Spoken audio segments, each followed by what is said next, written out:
In my previous episodes of this 10 Kingdoms series, we learned about 4 of these kingdoms being developed right under our noses, just as the Bible prophesied thousands of years ago. And the books of Daniel and Revelation tell us that all 10 of these nations will be formed during the end of days, and they will yield their authority to the Antichrist.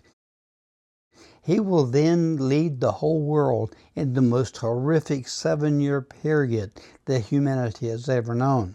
Fulfillment of this prophecy in our lifetime is only one of the end-of-days signs described in the Bible.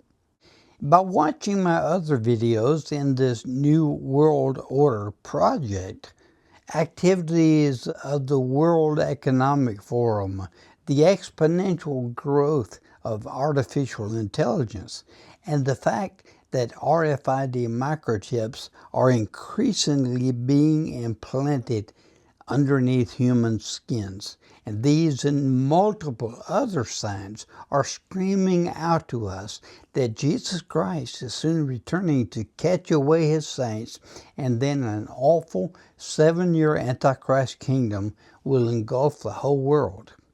It's so curious that all these signs are happening all at once, just as the Bible said would happen in the end of days, in our lifetime. And I am diligently trying to wake up saints and non-Christians to this reality. And if you haven't already, please review episodes 7A, B, and C in this 10 Horn Nation series. You'll discover 4 of these 10 Horn Kingdoms described in Bible scriptures thousands of years ago. And today we'll discover 3 more. And as you see how these global areas are developing, notice how they are basically following the pattern of the well-established European Union. Our 5th union, nation, kingdom, whatever you choose to call it, is focused on Latin America.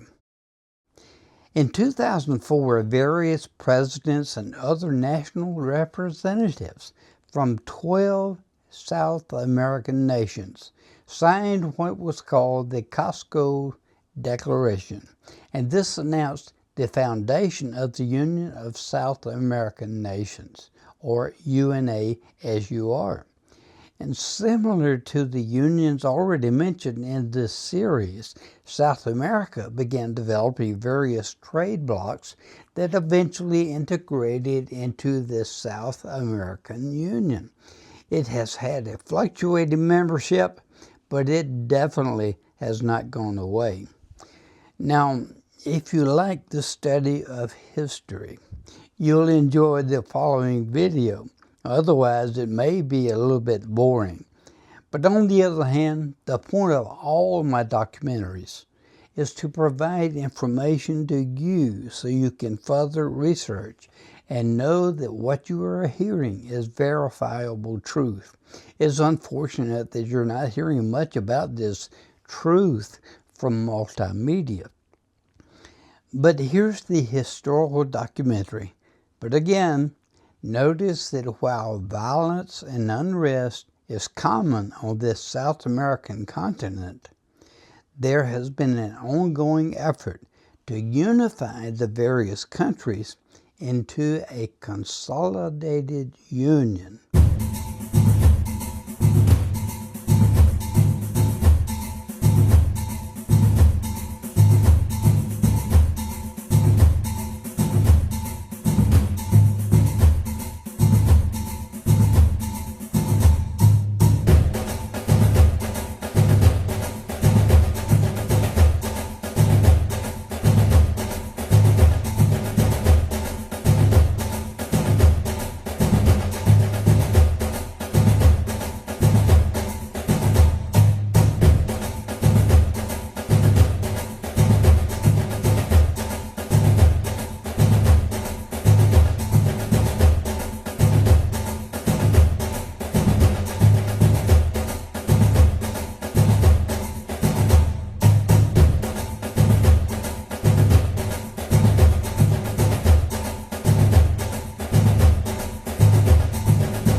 And isn't this interesting?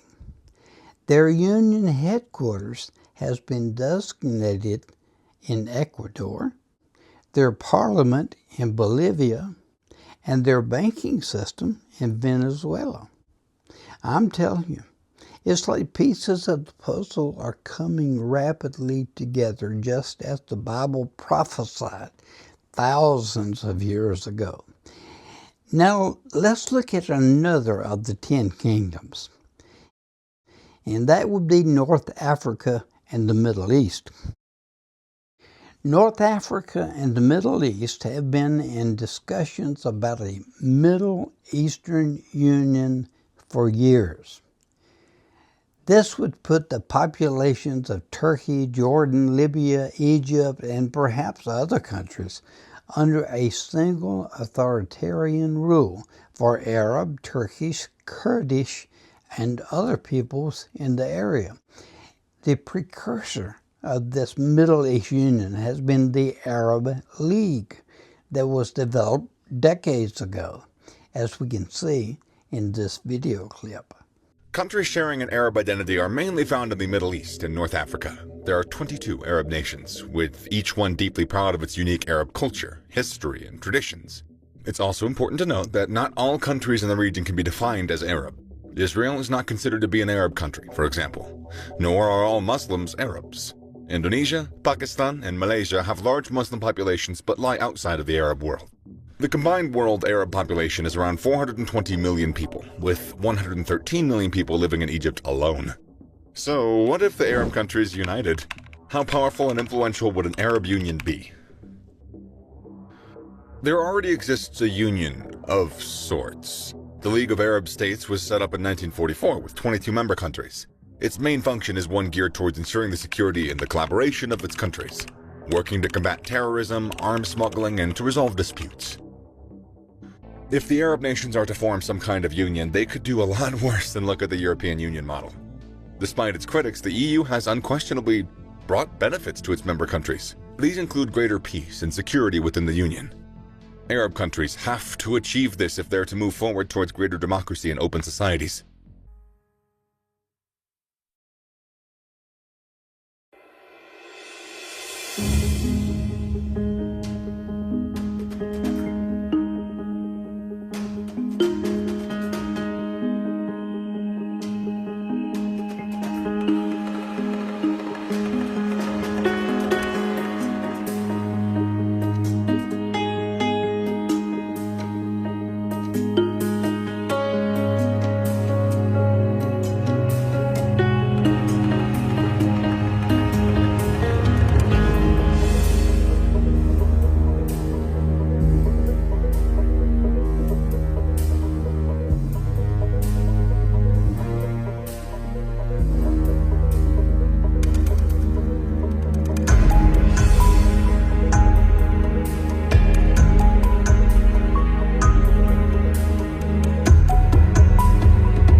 This proposed union may also help explain why there's been so much turmoil and unrest in these Middle Eastern countries.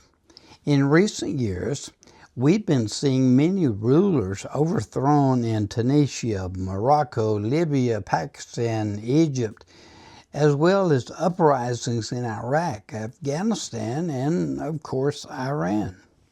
And in fact, with Iran becoming weak recently, these countries could more easily unite into a common union, just like God said would happen in the last days.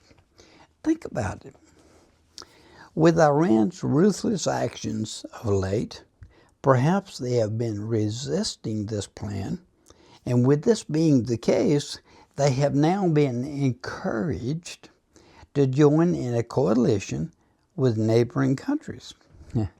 Iran's strength has been decimated, by whatever definition one can think of. And new leadership may very well encourage a coalition of Arab neighbors. Now let's look at the African continent. This union has also been formulating over recent years. It consists of a multitude of African countries, and it represents well over 1 billion people on the planet. We know the African Union doesn't actually have anything to do with the European Union, but the parallels between the two are developing. So we thought it was time that we actually looked at what the African Union is, and take a look into the similarities between the two unions. The African Union isn't actually that much younger than the European Union. Formed in May of 1963, just 5 years after the formation of the European Economic Community, the Organisation of African Unity, as it was known back then, consisted of a whopping 32 independent African states, making it much, much bigger than the EEC by a factor of 6. Established in the aftermath of decolonisation, the organisation had explicit aims of promoting unity and solidarity, intensifying cooperation to achieve a better life for the people of Africa, the defending of sovereignty, territorial integrity and independence, as well as the eradication of all forms of colonialism in Africa. Just like in Europe, the notion of a United States of Africa is far from alien, with none other than Colonel Gaddafi, yes, that Colonel Gaddafi, advocating for deeper cooperation and integration at the heart of the African Union. In 2002, the dreams of African leaders became a reality, with the African Union formally established, a union of over 54 African states guided by a vision of an integrated, prosperous and peaceful Africa, driven by its own citizens and representing a dynamic force in the global arena. Just like its preceding OAUN, the African Union has a number of core aims at its heart, this time ones widely beefed up from before, ranging from promoting peace, security and stability on the continent to advancing the development of the continent by promoting research in all fields, to ensuring the effective participation of women in decision-making, particularly in the political, economic and socio-cultural areas. The African Union has been inspired by the European Union, to say the least. In March 2004, the Union inaugurated a Pan-African Parliament, and the underlying constitutive act of the African Union, the de facto constitution of the Union, explicitly making plans for institutions that look very, very similar to the EU's.